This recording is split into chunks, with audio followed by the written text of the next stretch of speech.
Mahindra logistics ये है stock focus में, क्यों है और क्या है वजह, बताने के लिए कुशल हमारे साथ जुड़ चुके हैं।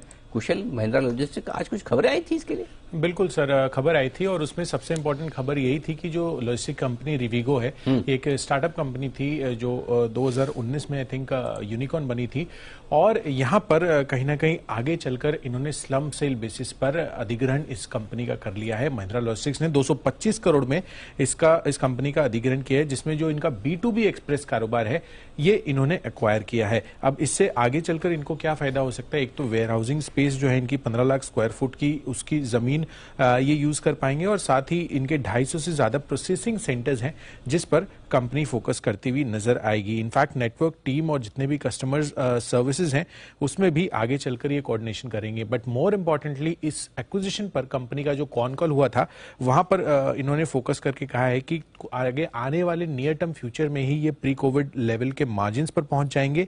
साथ ही FY26 तक ये अनुमान लगा रहे हैं कि 10,000 करोड़ रुपए का जो रेवेन्यू है वो आता हुआ दिख सकता है। अब डेफिनेटली अगर आप FY21-22 के रेवेन्यूज देखेंगे तो 4,500 करोड़ के हैं, तो यहां पर एक सिग्निफिकेंट क्वांटम जंप अगले 4 सालों में या अधिग्रहण के बाद भी होता हुआ दिख सकता है। इनफैक्ट पूरे सेगमेंट में कंपनी की जो यूटिलाइजेशन है उसमें सुधार हो सकता है, और इन्होंने ये जो मेरू कैप्स का अधिग्रहण किया था पहले, ये इन्होंने अपडेट दिया है कि इस साल में ही मेरू मुनाफे में आती हुई नजर आएगी। तो ये एक बड़ा इनके पास चला गया, इनके पास। अच्छा, वो वैसे पहले भी महिंद्रा के साथ ही जॉइंट वेंचर था। हाँ, तो अब इन्होंने 100% या वो महिंद्रा की गाड़ियां ये दिया करते, रेनो के साथ टाइप था ना महिंद्रा और रेनो। हाँ, महिंद्रा रेनो की जो दूसरी गाड़ी थी उसके वो सारी मुझे मेरू सब रेनो दिखती थी। वेरिटो, महिंद्रा वेरिटो। ओके, सो वो मेरू कैब महिंद्रा लॉजिस्टिक्स में चली गई सर लास्ट ईयर, और 100% एक्विजिशन इन्होंने कर लिया था। और एंटरप्राइज मोबिलिटी पर एक्चुअली इनका फोकस था। ओके, तो अब ये डेवलपमेंट ये है कि इन्होंने एक और कंपनी में स्टेक खरीदी है, जिसके चलते कारोबार बढ़ाएगी, आगे बढ़ सकता है। लॉजिस्टिक कंपनी तो सुर्खी में वैल्यूएशन पे लिया, 371 करोड़ का एनुअल रेवेन्यू है, 225 करोड़ में खरीद लिया, स्लम सेल पे मिल गई उन्हें बस। हाँ, वाह, वन टाइम रेवेन्यू भी। इनफैक्ट सर प्री कोविड में FY20 में 528 करोड़ रुपए का रेवेन्यू था। तो डेट वेट आया होगा अंदर, देखो जरा जाकर कुछ निकालते हैं, कागज वागज ऐसे देखो, अंदर निकलेगा कुछ कर्ज वर्ज होगा ऐसा, ऊपर से अच्छा दिख रहा है। इतना सस्ता तो कोई बेचेगा नहीं वैसे, स्लम सेल पर है, बट स्लम सेल है तो। आइए जरा एक बार चोपड़ा साहब से राय ली जाए। चोपड़ा साहब, महिंद्रा लॉजिस्टिक्स है आपके रडार पर? बिल्कुल, बहुत सालों से इस स्टॉक को ट्रैक करते हैं और काफी डैमेज हुआ था। इसका भाव 800 कुछ रुपए पे ट्रेड करता था, और वहां से हमने देखा कि एक साल के अंदर ही लगभग आधा हो गया। मगर पेरेंटेज अच्छी है कंपनी का, जो मैनेजमेंट है वो अच्छा है, व्यू अच्छा है, और इंटीग्रेट करना बिजनेस को हमेशा अच्छा होता है। आई एम श्योर कि जब इतना बड़ा ऑटो कारोबार चला रहा है महिंद्रा, तो उनको अपना ही इन हाउस लॉजिस्टिक्स ही बहुत हैवी प्राइस पे करना पड़ता होगा आउटसाइड कंपनीज को, तो इसीलिए महिंद्रा लॉजिस्टिक्स बनाई गई थी।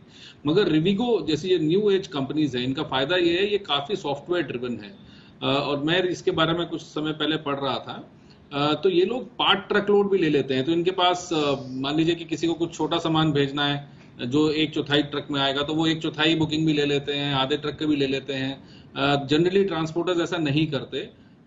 तो जो मॉम एंड पॉप शॉप्स होती हैं वो कहते हैं नहीं जी, पूरा ट्रक ही लेना पड़ेगा। तो इनके पास एक टेक्नोलॉजिकली बैक्ड एक सिस्टम है रिवीगो के पास, और प्राइमरली ये लोग जो इंडस्ट्रियल लॉजिस्टिक्स है उस पर फोकस करते हैं।